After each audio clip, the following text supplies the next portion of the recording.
Yeah, the Viva was February in 2010, which is 11 months ago now. It feels like quite a dim and distant memory, to be honest, now, because I suppose so much has happened since in terms of other work I've been doing. I viewed it as, I viewed it at the time as quite a positive experience, really, and it wasn't something that I look back on and think, oh gosh. I mean, there are obviously certain questions that I felt I could have answered better, but there were aspects of the Viva where I felt I was able to, once I'd told them how I'd done it, the reasons why I'd done it, they seemed to be happier with. They seemed to have got the information they wanted in a sense, so I felt that it was more pointing them more in the direction, or just giving them a bit more information about the thesis, rather than there being something missing. It was really just trying to point them, saying, well, this is where it is, and maybe just needing a bit more sort of a clearer sort of section in the thesis explaining where it was going. I don't think it's affected the way I approached the work, because I think I was quite keen as I went along to make sure I knew what I was doing,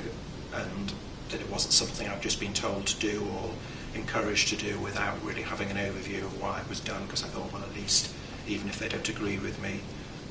on what I've done, I can actually say, well, I've done this for that reason, I've chosen this for that reason. So I felt quite confident in the fact that I could justify what I'd done.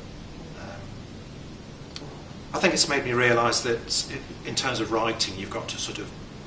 be possibly a lot clearer than I think when you're immersed in something yourself. You take for granted what's in there because you've been part of that work for 3 or 4 years, and you think it's clear, you think you've spelled out everything, and it would be very easy for someone from outside to come and look at. I think that's probably made me aware that sometimes you have to, some repetition doesn't matter too much. If you feel, oh, I'm just repeating myself in that next bit of the chapter, it might be useful to have some repetition for someone who's coming at it who hasn't seen it before. So I think that was something that's possibly made me realise that if you are writing a paper or something, that it's got to possibly be really, really clearer than you might think you're clear, but maybe you've got to take a step back and look at it from the perspective of someone who's actually had no background really on that work.